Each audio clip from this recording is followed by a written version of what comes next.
When I got to about 7, my mum said to me to come to England. I just want to see him be focused, be settled, and just keep his hunger levels up. We're all footballers, we all want good lifestyle, and good lifestyle comes with money.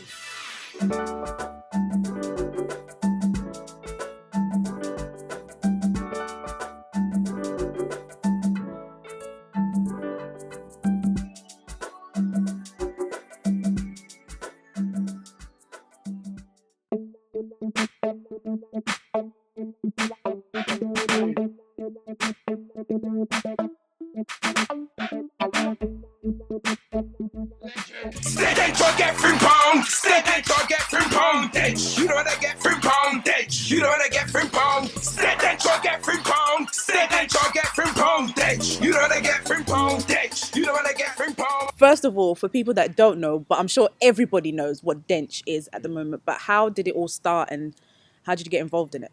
Dench came about when Lethal B, who's my friend, came to my house to play FIFA one day, and he scored a goal, and he started to scream Dench, and I was like, what is Dench? And he didn't say nothing, so he scored another goal, and he was like Dench, and I was like, oh god. So after a while, it caught up to me, so I went to football with Arsenal, and then I started saying Dench, and everyone's like, what's wrong with this guy? Like, he carried on saying it on Twitter, and I carried on saying it on Twitter, and all the fans, started to say it, and from then, everyone's been saying Dench, and now It's become a clothing line. It's become a clothing line. And a serious clothing line, because you guys started selling it on Grime Daily, then it went to the Arsenal shops, now it's at Selfridges. Are you getting money from this as well? Like, is it a financial gain for you, or are you just supporting your friend? I mean, I can't sit here and be like, Lethal don't give me anything for it. Do you know what I mean? Obviously, the main focus for me is helping him, do well with the Dench. Yeah. But obviously, to be fair to Bizzle, he's appreciated my efforts and he's looked after me. Do you know what I mean? So, yeah, that's basically. So did you facilitate the Arsenal into the shops? Yeah. Yeah. Yeah, they came up to me and they said, all the fans been, tweeting about your Dench stuff and they want to buy it, so we want to bring it into the club shop. And I was like, okay, that's cool. So I told Biz. Biz was like, yeah, we would like to do something, and we took it into the Arsenal shop. Oh, fantastic. Yeah. And what's this, you've been Frimpong? That's another thing that you do. And then I think every so often you do it on Twitter. What's that? What's you been Dench, get Frimpong. Dench, get Frimpong. Dench, you know what I get Frimpong. Dench, you know what I get Frimpong. Dench, get Frimpong. Dench, get Frimpong. Dench, you know what I get Frimpong. Dench, you know what I get. That came about when I went on loan to Wolves, and when I used to play for them, every time I used to make a tackle, the whole the fans used to bring out a banner with you being Frimpong done it, and it just caught up with the fans, and everyone just basically been saying it. Yeah. And who's Emmanuel's role models? Who do you look up to? My role model will probably be Michael Essien, obviously. Running the streets of Ghana. It's your boy Frimmy to the Dean, yo. You see my new whip? Chilling Ghana, chilling the family. Lamborghini A5, cruising on the streets of Kumasi. Dench kid, Swayze local kid. Born in Ghana, Kumasi to be precise, Emmanuel Yaw Frimpong arrived in the UK at the tender age of 7 years old. I remember my mum left Ghana to come to England, and I had to live with my nan. And obviously when I got to about 7, my mum said to me to come to England and come in school in England. And when I came, I started playing football for Arsenal, and we started a football team in year 5, and the school made me captain after a year. And we used to play other schools in Tottenham, and the man that organised the whole competition was called Class for Sterling. And he saw me play and he said to me, oh, why don't you come and train with me? So I went to train with him, and after a couple of months he took me to Arsenal. Wow. Yeah. And how was it like? I mean, it was a big difference, because the training in Tottenham compared to the training at Arsenal, it was a big difference, because like the facilities that Arsenal had, the team in Tottenham didn't have. So I was just glad to be at Arsenal at the time. I was just happy to be playing football, and I didn't know, if football was gonna take me to higher heights, or do you know what I mean? I just enjoy playing football. Yeah? Obviously, everybody knows that Arsenal is a big club, and a lot of young people aspire to play for the club. How was it like when you got your first pro contract? I got my first pro contract when I was 17, and I remember sitting down with the members of the Arsenal board, and they said to me, "Emmanuel, this is gonna be your first contract." And I was like, "Wow!" So I looked at the money, and then when I went home, I said to my mum, "Mum, you know, I'm gonna be on more money than you." And she was like, "She was like, what do you mean you're gonna be on more money?" So I showed my mum the contract, and yeah, I mean, it was a good contract for a 17-year-old from Ghana. How much was it? I'm not gonna say how Why much. are you not going to say? It wasn't a lot. Fast, Okay, it wasn't more than £1,000. Put it that way. Oh, okay. It was just a little. A week or a week? Yeah, okay. It wasn't anything. But it was for you at that for time. me, for 17. that time, for 17, to have that money, I was like, okay. So I remember the first thing I did was buy myself a car. And that's the first thing I did. Really? Yeah, my mum was going crazy. Oh, Emmanuel, you have to buy a house in Ghana. I was like, no. I have to buy myself a car. So yeah, after getting that contract, I bought myself a car. What car did you buy? 1 Series BMW. How was school life compared to Ghana? I mean, school is very different to schools in Ghana, because in England, they give you more freedom to do whatever you want. Where in Ghana is very strict, but in England it was okay. I had, friends that I already knew from the area that I was living in Tottenham, so school was alright. Yeah. Yeah. And how many, when we talk about your family, how many siblings do you have? I've got 2 sisters and 1 brother. Yeah. You have a brother? Yeah. Oh, we always see you tweeting about your sister, pictures here and there. What's your brother's name? Where is your brother? My brother's in Ghana. I mean, he's the oldest of all of us. He's in Ghana. He's living with my sister in Ghana at the moment. Okay. But I don't like to talk about him so much, because he's like a cool guy. Do you know what I mean? He like to keep himself to himself. And obviously, I've got another older sister that lives in Ghana as well, and I've got the younger sister, Louisa, that lives in London with me. So yeah. Okay. And you mentioned that you lived in Tottenham. Tottenham is often described as a bad area. The Guardian has said that Tottenham still struggles to shake off the legacy of the riots. How was it like growing up in Tottenham, and how did you not become part of the stereotype? I mean, it was very difficult to grow up in Tottenham, because obviously there's so many different cultures living in Tottenham, and it's easy to follow other people's footsteps. But I think I went the right way because of my mum. I think my mum was very strict with me, and she always made sure whatever decision I was making, it was the right one. A lot of people say that black youths are in bad situations because of the stigma and them having single parents. What makes your story different? I mean, I think people use that as an excuse in a way that they can behave in the way they want. I think no matter how you're raised, or no matter how whether you got your mum or your dad, or you got both parents, I think whatever decision that you make, you have to stick by it. And if you want to make the right one, I mean, it's going to lead you into living a better life. But if you want to lead a bad path, then you have to make sure that whatever happens, you have to take responsibilities for it. And then your mum says that through snow, rain, and sunshine, she took you to training, and she's been there kind of through the whole process. Yeah. How would you describe your mum? My mum is a big character. She's very hardworking. I mean, since my dad died when we were young, she's had to look after me, my little sister Louisa, my brother, and my older sister in Ghana, and that takes a lot of doing. And I just have to appreciate what she's done for me in my life.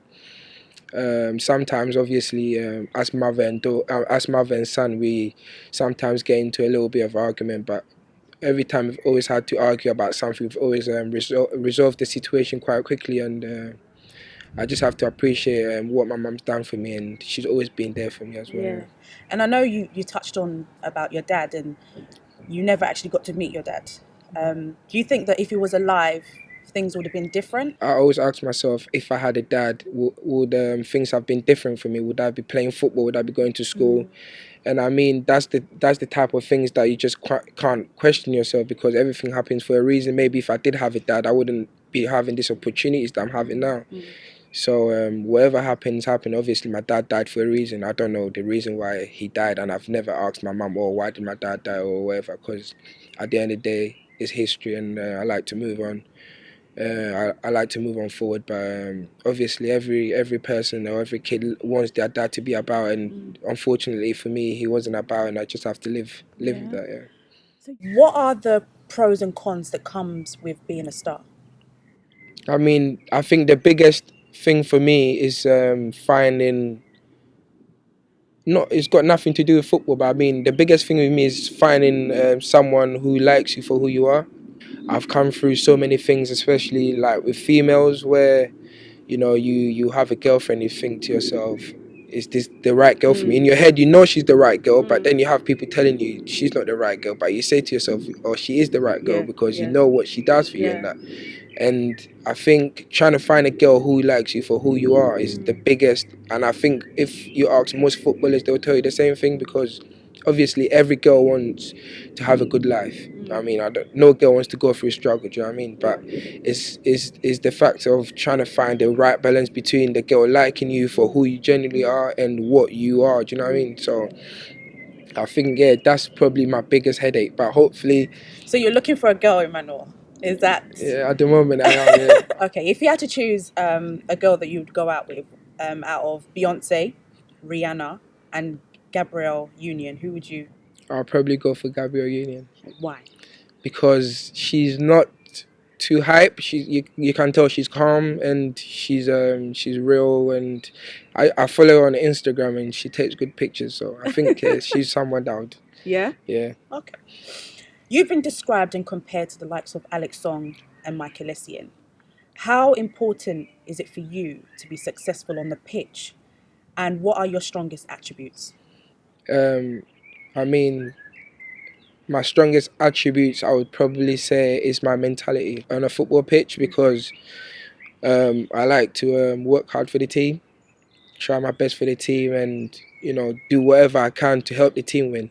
And with the comparisons between me and Alex Song and Essien, I mean, every young player is always going to be compared to, older players, and both Essien and Song are two great players, and I've had the opportunity to, meet both of them, sit down and have a chat with both of them, and they're two great people, and hopefully, in the future when I'm older and I can play like Alex or Michael, I'll be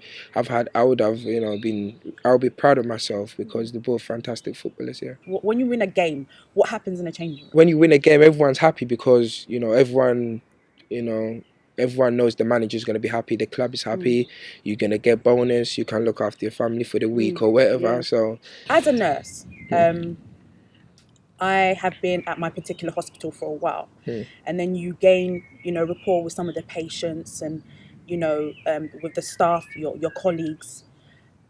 But then, there might be an opportunity for me to go somewhere else, a different hospital with more money, that would help me and my family. As a footballer, you guys have the same type of instances where you have to move clubs. Do you often think about the fans before you make your move, or do you think about the money? I mean, let's not get things wrong here. We're all footballers. We all want good lifestyle, and good lifestyle comes with money. You need money to survive and have a good life. But it gets to a point where you think to yourself, is the money that I'm on good enough for me to have that good lifestyle that I want? Is that money that I'm on, do I need to go to Russia to get like that extra £10,000 or £15,000? And for me, I wouldn't personally do that. If I'm happy at the club, obviously, if the money's not great, then I'll be looking to leave, because I have to think about my future. But if I'm at a club and I think, do you know what, this money is good and I'm looking after my family, I'm looking after myself, then I personally would stay at the club, because I think as a footballer, you need to find a right home. You need to find a club where you welcome and people do appreciate you. And sometimes, that's the mistake some footballers make, because they go to the club because of the money. And I think, in the future, obviously, it's going to be great, but at the short term, you need to think about your family.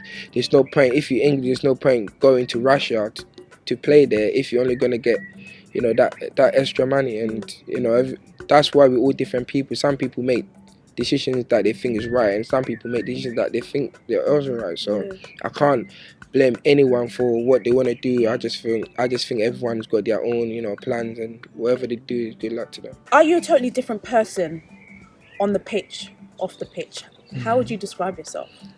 On the pitch, I would describe myself as someone who's serious, someone who likes to, you know, get people angry, like get on people's nerves.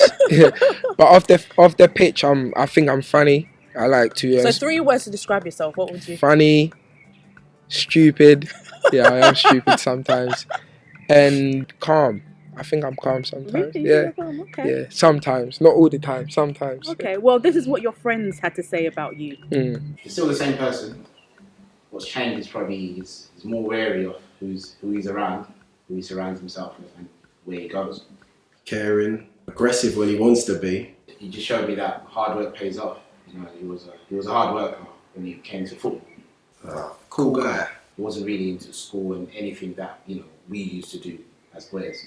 But when he came to football, he was hard working, you know, and look where he is. He's done well for himself. He's got issues with trust, so he wants people around him. He wants to surround himself with people he can trust. What's Emmanuel's typical day? Emmanuel's typical day is getting up around 8 o'clock in the morning. Sometimes having a shower, sometimes not having a shower. Why? I don't have a shower in the morning because there's no point having a shower if you're going to train. You're only going to have to have another shower again. Okay. So sometimes, depending on how I Do feel. you brush your teeth before you go? Yeah, I brush my teeth. I brush my teeth, have a shower sometimes, and have a bit of breakfast, get in the car and drive to train. So you go to training, you come back, and what do you do? I come back from training and then chill at home. Friends come round, go to friends' house, still on the internet, play games, always at home chilling. Tweet, yeah, I like to tweet. I used to like to tweet a lot, but these days I don't really tweet. What's happened with your Twitter? Because you did used to tweet a Yeah, lot. but I think I'm starting to get bored of it now. I'm more of an Instagram, yeah. Okay, I want to know about, you know, going on the tweet. You've always been tweeting about playing for Ghana. How was it like getting that first phone call saying that you've been picked for the team? That's something that, you know, I will never ever forget as long as I live. And then when you got to Ghana and you met the big names that we hear from the Ghana Black Stars, the Asamoah Gyan, the Sule Muntari, you know, the Kodra Asamoah, meeting them, how was it? Was it open arms? Hello, Emmanuel. Like, how was the first day? I mean, the first day was cool because I knew Jan a little bit, not personally, but I've spoke to him like a little bit, so I knew a little bit about him, and he knew about me. And I did the same thing with Kodra Asamoah. He knew about me, and I spoke to him. And with Muntari, I didn't really know much about him, but I remember on the flight to Ghana, Sule Muntari and Kodra Asamoah were in the same flight, so. When they saw me, they were like, "Oh, hi." They were very welcoming, very friendly, and I was like, "Wow," do you know what I mean? I didn't expect them to be like that. So from there, everyone was cool, everyone was calm, everyone's happy, and everyone said they were happy that finally I was part of the team. And how was it like on the pitch in Kumasi as well, where you were born? Playing your first Ghana match against Sudan. I don't normally get nervous playing football, but I remember that day I was very nervous because, you know, I've been waiting for this opportunity for so long, and it was like a dream coming true when I was walking onto the pitch. And to play in front of my own home fans and everyone cheering me on, you know, telling me like, "Come on, Emmanuel," blah blah blah. So it was a great experience. Obviously, that experience is never gonna come again because I've already played for Ghana now. So the hype is all gone. But it's definitely something that, you know, that it was good. Yeah, it was good. So do you think that you were nervous because of pressure? Yeah.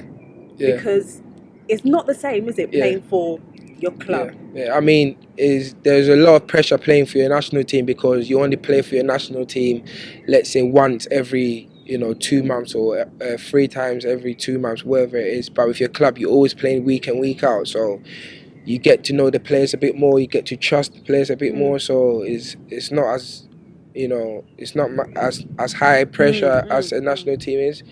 So you got on with Bedu, Emmanuel. I already knew Bedu. I already knew him from, you know, talking to him on BBM and stuff. So I already knew him very well, and I already knew Albert Adama as well. Okay, yeah, because obviously He plays here, so I knew him as well. So yeah. Yeah, it was good. It was very good, yeah.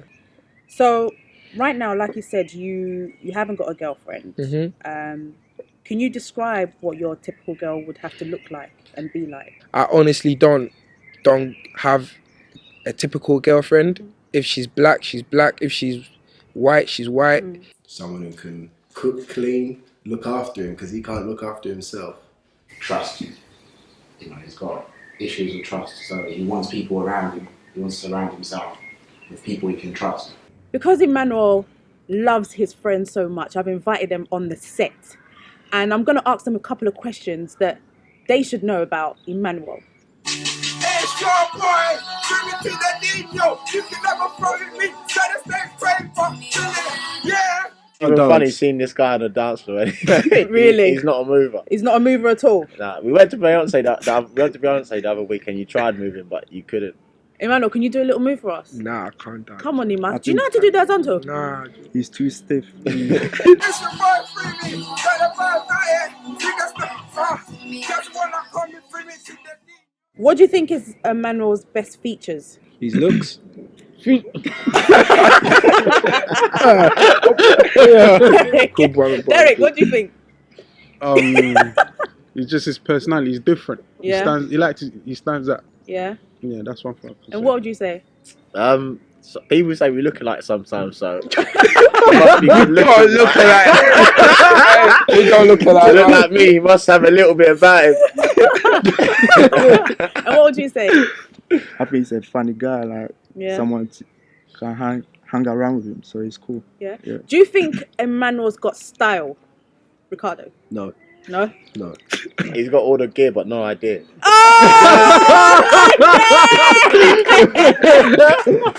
like it. He's got all the gear but has no idea. I love that. In 5 years' time, where do you want to see Emmanuel? Captain of the Black Stars. Wow.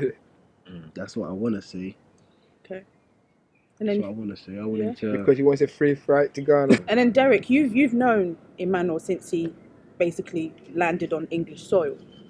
You know, you've grown up with him. You've seen him evolve into this great footballer. Where do you want to see him in 5 years' time? 5 years, I just want him to be able to achieve his goals and his aims that he set. I can't really put a word onto it. So he can make anything happen. Okay. I just wish the best for him and everything. That's all. Okay. I would like to see Emmanuel in 5 years. Right now, we can see what he's doing right now, and I would like to see him, you know, doing more for himself, for his family, and I think he's gonna do it by the grace of God. Yeah. And you guys are going to be there to support him? Yeah, we are gonna be there to support him. And then what would you say, Niger man? I just want to see him be focused, be settled, and just keep his hunger levels up, because he can reach the top. He can play for the best teams in England, and he can be the captain of his country. He's got all the ability and he's got the brain. So I'm confident he'll get it. Okay. And I asked Emmanuel, you know, that a lot of footballers, they have the money and everything, and then sometimes some of them go into financial crisis. What advice would you give Emmanuel? Well, you know, he's got it all summed up, and he doesn't blow money. He doesn't go out, like, you know, he doesn't go out and act like he's above everyone else and, you know, spend all the money. So he knows what the deal is. And what would you say? I think he's good at, you know, taking care of himself. He doesn't really spend a lot, really. So hopefully, Very tight. you know what he's doing. So obviously, he's not gonna spend it as much. So he'll be alright. Yeah. And Derek, if he was your brother, and he is your brother anyway, what advice would you give him so he doesn't go into that situation? Like, from where we started, he knows how to handle. Like, from where we had nothing to get in a bit of everything. Yeah. And obviously, if you look from where you start, so you know how you want to end your life. So it's not like you start with everything. So. And you know what? Just talking to you guys, I can see that, like, you guys are really supportive of him, and you truly love him like brothers. And I think that's really nice to see, and keep encouraging him, because he needs that. He needs that a lot. And just before we go, I just want everyone to say Dench. Dench, leave it. Dench. And that is the end of the show. See you next week. Drunk in love.